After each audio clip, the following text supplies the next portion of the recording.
noche en Desde las Cámaras retoman los trabajos de la Comisión Permanente en este periodo de receso legislativo. Para hablar sobre los retos del próximo periodo ordinario de sesiones, tendremos una plática con la diputada Gabriela Jiménez, quien es vicecoordinadora del grupo parlamentario de Morena en la Cámara de Diputados. Desde las Cámaras comenzamos. Iniciaron formalmente los trabajos de la Comisión Permanente del Congreso de la Unión, que sesionará en este periodo de receso legislativo durante todo el mes de enero. Con la participación de 19 diputados federales y 18 senadores de la República de todos los grupos parlamentarios, la Comisión Permanente se abocará principalmente a recibir, turnar iniciativas y puntos de acuerdo que puedan ser sometidos en breve lapso. Confiemos que el diálogo y los consensos marquen el inicio de este año que apenas inicia y en el que se espera se logre avanzar en un importante número de reformas en materia político, económica y social. Desde esta tribuna mantendremos bajo la lupa todo este proceso legislativo. El Congreso de la Unión retomó sus trabajos de este receso legislativo. Aquí una reseña de esta primera sesión. La Comisión Permanente del Congreso de la Unión llevó a cabo su primera sesión del 2026. Se trata del primer receso del segundo año de esta 66 legislatura. La presidenta de la mesa directiva, Kenia López Rabadán, expresó: Esta mesa directiva les agradece a todas y a todos los legisladores su presencia y les desea un gran año 2026 para ustedes, para sus familias, para sus estados. Posteriormente, tuvo lugar la agenda política, donde las reflexiones en torno a la situación en Venezuela fueron abordadas desde la tribuna. Lo que está ocurriendo en Venezuela no es un hecho aislado, es una parte de una vieja historia latinoamericana. Presiones externas que se disfrazan de ayuda, intervenciones que se justifican con palabras bonitas y pueblos que terminan pagando el precio. Por su parte, la oposición afirmó: Debe quedar absolutamente claro que dos cosas pueden ser ciertas al mismo tiempo. El régimen de Nicolás Maduro es condenable y también lo es cualquier forma de intervención de Estados Unidos que vulnere el derecho internacional o sustituya la voluntad de los pueblos. Reconocer ambas realidades no es una contradicción, sino una responsabilidad ética y política. Rechazamos, por lo tanto, los atajos discursivos que quieren simplificar una crisis compleja y solamente alimentan la polarización. Lo que pasó en Venezuela es una advertencia. Cuando un gobierno se cree intocable, cuando nadie le pone frenos, cuando se burla de la ley, cuando hace trajes a la medida del autoritarismo, tarde o temprano van a caer. De eso no hay duda. Desde el grupo parlamentario del PRI les decimos sin miedo, sin rodeos, lo decimos sin doble discurso. Por supuesto, queremos democracia y libertad en Venezuela, pero dictadores nunca más, ni disfrazados de transformación, ni zorros en piel de oveja. Lo que nosotros queremos es que a la brevedad haya elecciones libres y democráticas, para que sea realmente la voluntad del pueblo venezolano la que se haga valer y que quien gane esas elecciones libres y democráticas en Venezuela gobierne Venezuela. Finalmente, se levantó la sesión y se citó a la próxima reunión de la Comisión Permanente el próximo miércoles 14 de enero. Desde las cámaras, Claudia Ivette García. Vamos a la entrevista que nos preparó nuestro compañero Víctor Sánchez Baño. Son pocos los espacios políticos que tienen los jóvenes en los congresos del país, mucho menos en la administración pública. La población juvenil no es escuchada como ellos lo demandan o lo necesitan. Son más de 40 millones de jóvenes entre 15 y 29 años de edad, un tercio de la población total del país, que tienen grandes necesidades y que no son cumplidas. Cerca del 59% trabaja en la informalidad y sus oportunidades educativas son magras. De ello, vamos a platicar con el diputado Carlos Zurita, presidente de la Comisión de Gobernación y Puntos Constitucionales del Congreso del Estado de México. Pues mira, el Parlamento Juvenil es una acción que da la posibilidad de que el Congreso abra las puertas a escuchar ideas, voces, proyectos, intenciones. Como tú sabes, el Congreso, no solo el del Estado de México, el Congreso de la Unión y congresos de los demás estados, siempre son recintos parlamentarios alejados, no solo de los jóvenes, en general de la sociedad. Yo creo que desde hace algunos años la política en el Estado de México, donde tengo el honor de ser diputado, ha cambiado y muestra de ello es mi presencia en un distrito local. Ocupo una curul en el Congreso más grande del país y no soy el único. Tenemos la ventaja de que más de 7 diputadas, diputados de todos los grupos parlamentarios hoy son menores de 30 años. En mi caso, bueno, ya tengo 32, pero de los varones sigo siendo el más joven. Entonces, pues es mi responsabilidad histórica, política, con un sector que me dio la posibilidad de representarlos anteriormente también como regidor. Yo he visto que los jóvenes están ahorita con el tema de las 40 horas, están también con el tema de la vivienda. Prácticamente es una ilusión que alguno con un empleo promedio pueda adquirir una vivienda en los tiempos de hoy. Las juventudes también están muy interesadas con el tema que tiene que ver con el cambio climático, agua, bosques, nuestros seres sintientes. Somos una generación que le apuesta mucho a la protección de los animales de compañía. Les interesa mucho el tema de no violencia hacia los seres sintientes, lo cual me parece adecuado, y muchas de estas propuestas ya las hemos retomado y hecho ley en el Congreso del Estado de México. Por ejemplo, elevamos las sanciones a quien maltrate, lastime, mutile, abandone, encadene a un perrito en una azotea o un gato, cualquiera de estos animales de compañía. Yo creo que hoy la política de desarrollo social, hoy denominada bienestar, está apostándole a lo que a los jóvenes puede interesarles. Hemos visto lamentablemente en mi estado que quienes asaltan una combi, quienes abandonan por una u otra razón, casi siempre son jóvenes. Apostarle a las causas es darle la posibilidad a quien está pensando en dejar la prepa por falta de capacidad económica, que siga asistiendo. A quien no tiene ya la posibilidad de terminar su prepa o iniciar una carrera universitaria, que se capacite para el empleo y que eventualmente sea productivo laboralmente. Lo importante, desde mi punto de vista, es que el Estado no deje a su suerte a las juventudes. El Estado debe seguirle apostando, desde mi punto de vista, a la política que acompaña a quien decide estudiar, pero a quien también, por alguna razón, no tiene las condiciones para continuar sus estudios, tampoco dejarlos a la deriva ni a su suerte. Lo dices bien, el bono demográfico sigue avanzando y hay una política que se implementó desde el 2018, que es prácticamente acompañar económicamente a este sector de la población. Yo creo que ha dado resultados. Más de 13 millones de mujeres y hombres han salido de la pobreza en este país. Muchos de ellos pertenecen a este sector menor de los 30 años y creo que hay que seguirle apostando. México es un país que crece. Vamos a tener en menos de un año un mundial en el país, y es un mundial que está dirigido, por supuesto, a toda la población, pero particularmente escuché a la doctora Claudia que le va a apostar a que sea también la posibilidad de rehabilitar, de reinsertar en los barrios, en los pueblos, en las comunidades, en las unidades habitacionales a cientos de miles de mujeres y hombres jóvenes. Yo creo que estamos en la vía correcta.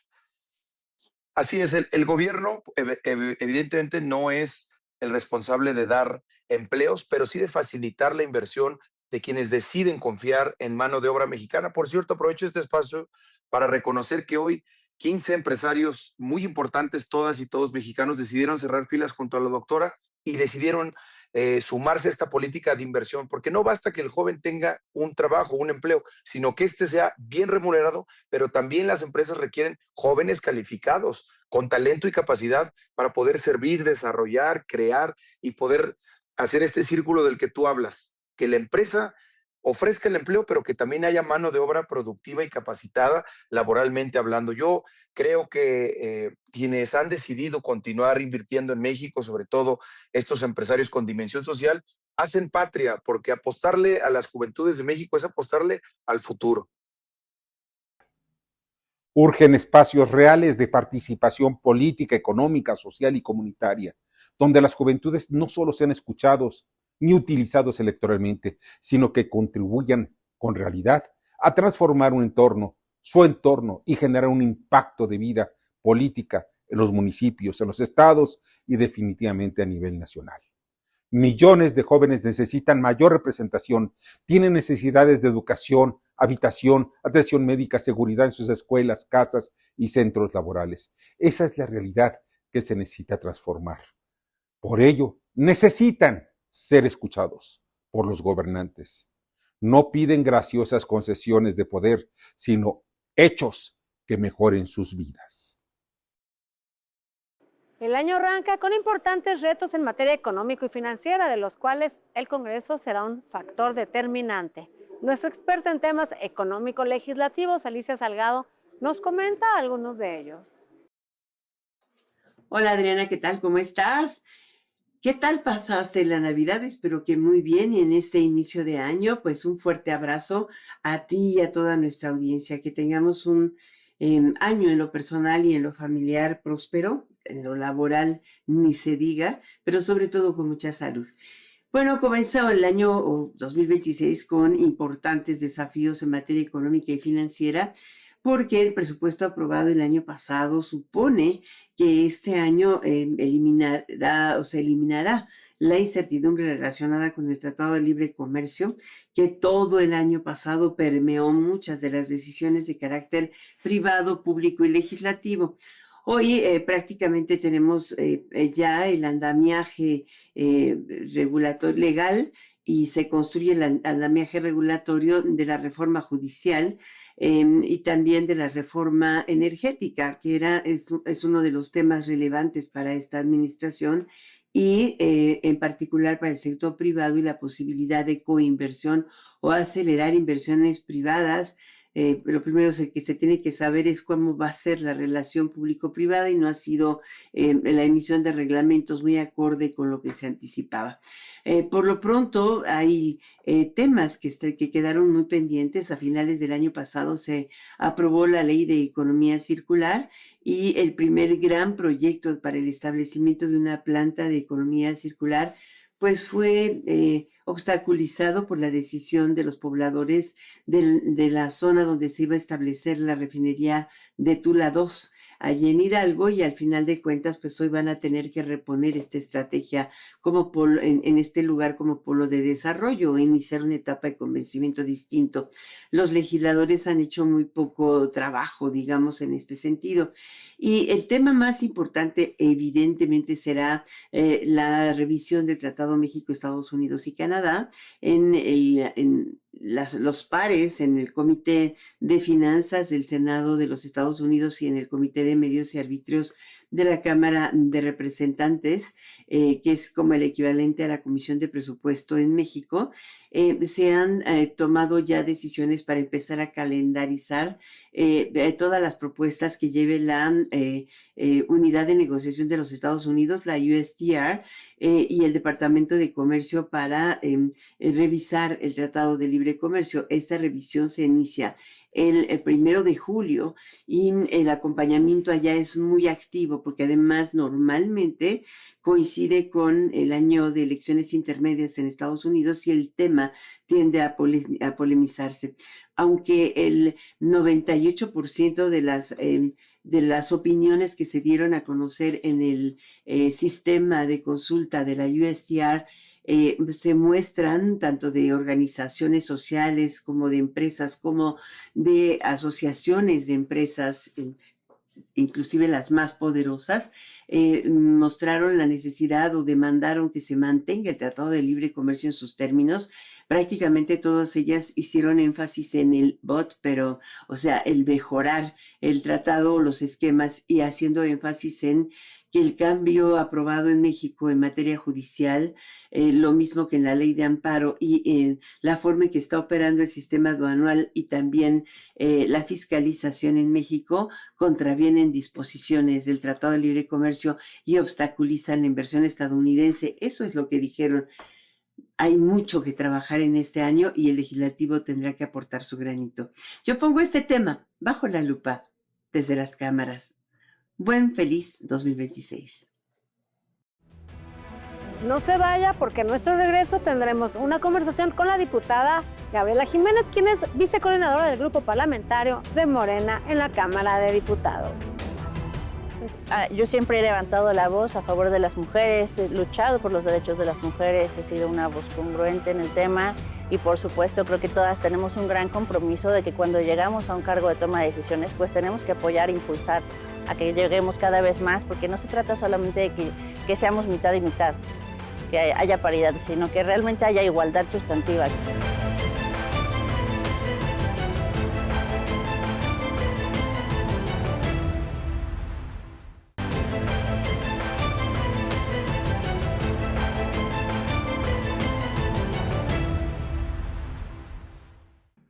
De Zapopan, Jalisco, activista social y diputada, Gabriela Jiménez Godoy es nuestra invitada.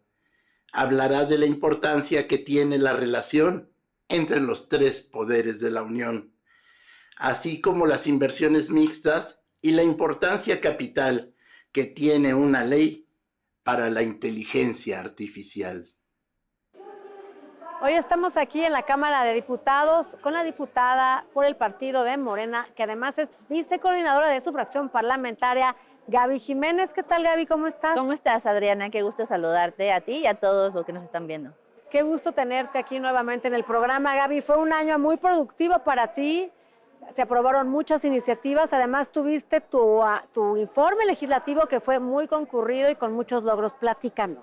Acabo de tener mi primer informe legislativo en el Teatro de la Ciudad de México y me dio muchísimo gusto pues, que nos pudieran acompañar pues el teatro lleno, más de 50 diputados, nos acompañaron magistrados, ministros, de los tres poderes, ¿no? También pues a muchas amigas y amigos muy queridos, donde pudimos platicar sobre los grandes logros que tuvimos en este primer año, sobre todo la importancia de todas las reformas constitucionales que hemos aprobado, que a su vez han reformado bastantes artículos de la Constitución, que pudiéramos estar hablando casi de que en este primer año hemos reformado una tercera parte de la Constitución. Imagínense eso.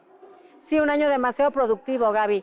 De iniciativas tuyas como legisladora que hayas participado, que hayas propuesto y que se hayan aprobado, que se hayan discutido. Ahorita estamos trabajando en 3 iniciativas muy importantes que ya inscribimos, que están ahorita en comisiones, que es una ley para inversiones mixtas, precisamente para apoyar a nuestra presidenta Claudia Sheinbaum con su Plan Nacional de Desarrollo, el Plan México, todas las grandes obras que tiene de infraestructura, que se pueda permitir la inversión privada. Ahora la idea es que con inversiones mixtas, que junto con los empresarios y la inversión privada se pueda utilizar para hacer grandes obras, porque hay muchos proyectos que tiene la presidenta, como los proyectos ferroviarios en temas de agua, etcétera, los polos de desarrollo, hospitales. Sin embargo, pues por supuesto necesitamos inversión privada, porque al gobierno no le alcanza siempre para todo, y además tenemos el nearshoring, sabemos muchísimas empresas, tanto extranjeras como nacionales, que quieren invertir en México. Entonces, esta nueva modalidad de inversiones mixtas va a servir muchísimo a la inversión. Claro, con el fin de que estas obras no se detengan por falta de recursos, sino utilizar los recursos de la iniciativa privada, también el know-how, la experiencia de las grandes empresas, de los grandes sectores productivos, para que participen en el sector público, sector gobierno, y se desarrollen estas obras. Exactamente. Entonces, ahorita estamos trabajando en esta iniciativa que ya está en comisiones, está en Comisión de Economía y en Comisión de Infraestructura, como Comisiones Unidas para dictaminar. También inscribí una iniciativa sobre inteligencia artificial, una ley general sobre inteligencia artificial, porque actualmente no hay nada que la regule. Obviamente el objetivo no es frenar la inteligencia artificial, porque ya cada vez convivimos más con ella. Y no se puede frenar, va evolucionando. Y nos ayuda a todas y a todos Claro. en nuestro día a día, a hacer nuestro trabajo más eficiente, pero lo que sí es importante es poderla regular para proteger los derechos de las y los usuarios. También estamos trabajando en esta iniciativa tan importante sobre inteligencia artificial, que esperamos que ya en febrero, cuando inicie el siguiente periodo, pues podamos tenerlas en la agenda para su aprobación, tanto la ley de inversiones mixtas como la de inteligencia artificial, que además la suscribimos más de 30 diputadas y diputados federales. Fue un trabajo que fue de meses, ¿no? De escuchar a varios sectores, de trabajar con expertas, Ya se dieron con los expertos, foros, el Parlamento todo. abierto, ya está lista para aprobarse. Lista para aprobarse. Y bueno, también tenemos una agenda muy amplia en el tema de derechos de las mujeres. Sabemos pues, que hemos avanzado, tenemos la reforma constitucional de la presidenta Claudia Sheinbaum, las leyes secundarias que ya aprobamos, pero aún todavía hay muchas cosas que podemos aportar en la materia, por ejemplo, en la violencia política de género. Hay aún muchas lagunas y también estamos presentando una iniciativa al respecto. Sin duda se ha avanzado mucho en el tema de equidad de género, sobre todo en el ámbito político. La primera vez que yo fui legisladora fue en la legislatura 61, solamente éramos el 30% de las mujeres en la legislatura. Hoy podemos hablar que son el 50% en el Congreso y en el gabinete también de nuestra presidenta. Sí, es un orgullo ver todo lo que hemos avanzado aquí en la Cámara de Diputados. Como bien dices, Adriana, ya somos mitad y mitad. Y esto es una lucha de muchas mujeres antes que nosotras, ¿no? Que pudieron lograr pues estas leyes que nos ayudaron a abrir camino a las que ya estamos hoy en cargos de tomas de decisiones.